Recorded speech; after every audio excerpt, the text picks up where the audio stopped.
اعوذ باللہ من الشیطان الرجیم، بسم اللہ الرحمن الرحیم۔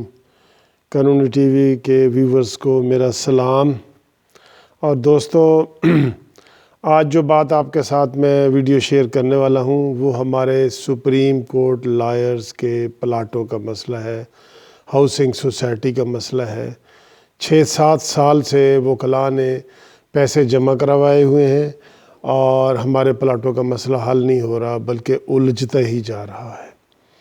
دوستو، ثاقب نثار نے آخر میں ہم وکلاء کو یہ امید دلا دی تھی کہ میں جاتے جاتے آپ کے پلاٹوں کا مسئلہ حل کر کے جاؤں گا، لیکن وہ یہ کام نہ کر سکے۔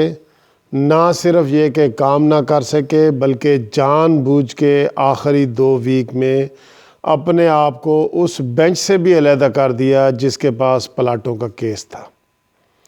اور جو ہی یہ خبر وکلاء تک پہنچی کہ ثاقب نثار صاحب جو بڑی بھڑکے مارتے تھے اور بڑی باتیں کرتے تھے اور جنہوں نے سارے ریکارڈ جو ہے پلاٹ کے حوالے سے اسلام آباد ہائی کورٹ کے اپنے پاس ریٹ پٹیشنز کے ریکارڈ بلا لیے، آئی سی اے کے ریکارڈ بلا لیے، جو سٹے ہوئے تھے وہ سارے بلا لیے، سارے کیس اکٹھے کر کے انہوں نے اپنے پاس یہ کیس لگانا تھا اور انہوں نے کہا جی اسلام آباد میں لگے گا۔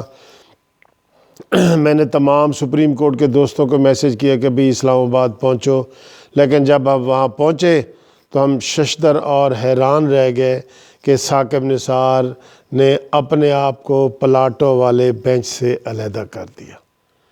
اور یقین کریں اس وقت ہی سارے سینئر وکلاء بہت ڈس اپوائنٹ ہو گئے اور انہوں نے کہا کہ کوئی دال میں کالا ہے، جو اتنی بڑی بات ثاقب نثار نے ایک پہلی ڈیٹ پہ، اس سے پہلے والی ڈیٹ پہ تو سارے کیس اپنے پاس بلا رہے تھے اور یکدم اپنے آپ کو بینچ سے بھی علیحدہ کر لیا، حالانکہ وہ چیف جسٹس تھے۔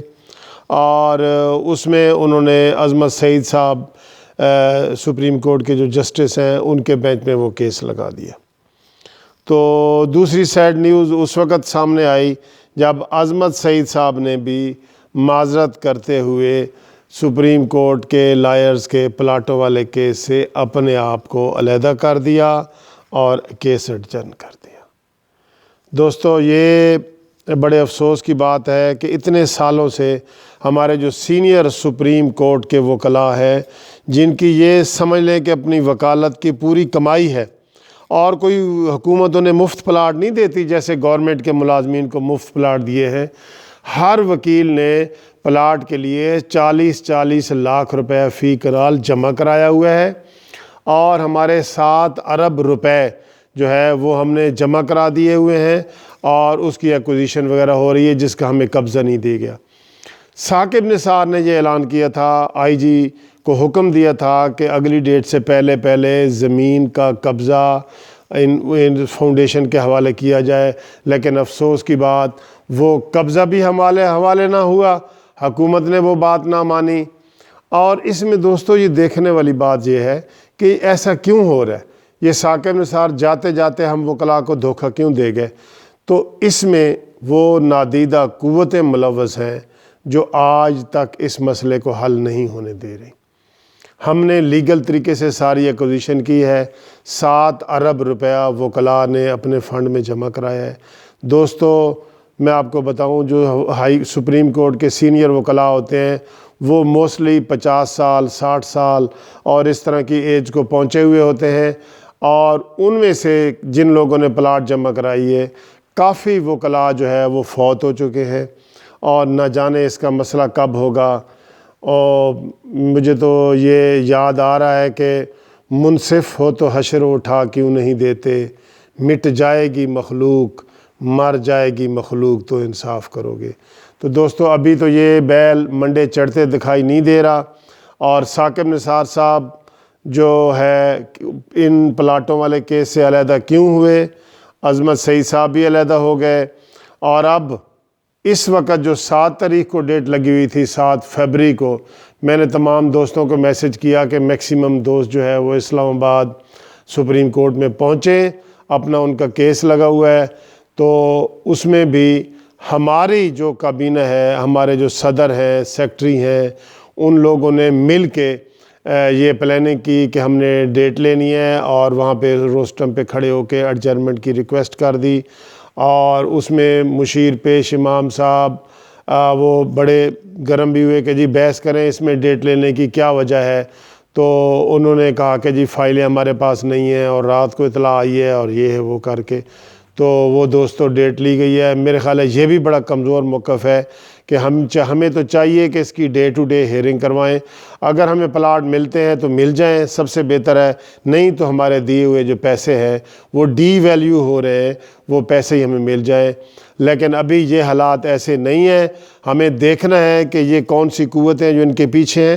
ہم وکلاء کو متحد ہونا پڑے گا، اور اس کے لیے ہمیں نکلنا پڑے گا۔ اب جو اگلی ڈیٹ ہے مارچ کے فرسٹ ویک میں آنے والی ہے، میں تمام دوستوں کو آگاہ بھی کر دوں گا، تو تمام دوست جو ہے اس دن وہاں پہنچیں، بھرپور طریقے سے ہم کیس کی پیروی کریں، اور وہاں پہ ہماری نمائندگی بھرپور طریقے سے ہونی چاہیے تاکہ ہمارے پلاٹوں کا مسئلہ حل ہو۔ اور یہ بہت بڑا مسئلہ ہے، یہ چھوٹا مسئلہ نہیں ہے۔ تو اب موجودہ حکومت بھی ہمارے ساتھ تعاون نہیں کر رہی، کیونکہ چیف سیکرٹری اور آئی جی جو ہے وہ اس کے اوپر عمل درآمد نہیں کروا رہے۔ تو کیا موجودہ حکومت بھی یہ پلاٹ نہیں دینا چاہتی، یا کیا مسائل ہیں؟ آپ لوگ جو یہ میری ویڈیو دیکھ رہے ہیں، آپ اس کو کیسا محسوس کرتے ہیں کہ کیا یہ پلاٹوں میں کوئی نادیدہ قوتوں کا ہاتھ ہے؟ یہ ثاقب نثار یک دم جو ہے اتنی گرم باتیں کرتے کرتے یک دم اپنے پیچھے ہٹ گئے، اور اس بینچ سے انہوں نے اپنے آپ کو علیحدہ کر دیا، پھر دوسرے ججز بھی ایسا کرنے لگ گئے۔ تو کیا اس کے پیچھے کوئی بہت بڑا ہاتھ ہے جو ہمارے خلاف سازش ہو رہی ہے؟ اور یہ کیوں نہیں ہمارے لیگل حق ہمارا مل رہا؟ تو اس کے اوپر آپ مجھے کمنٹس دیں، اپنی رائے دیں، اور مارچ کے فرسٹ ویک میں جب یہ کیس لگے تو اس میں بھرپور طریقے سے شیئر کریں۔ اور اس کے ساتھ ہی اگر آپ کو میری یہ ویڈیوز پسند آ رہی ہیں تو میرا چینل جو ہے قانونی ٹی وی چینل، اس کو سبسکرائب کریں۔ میں انشاءاللہ اس کی اپ ٹو ڈیٹ آپ کو بتاتا بھی ہوں اور بتاتا بھی رہوں گا۔ تو تھینک یو ویری مچ، والسلام، خدا حافظ۔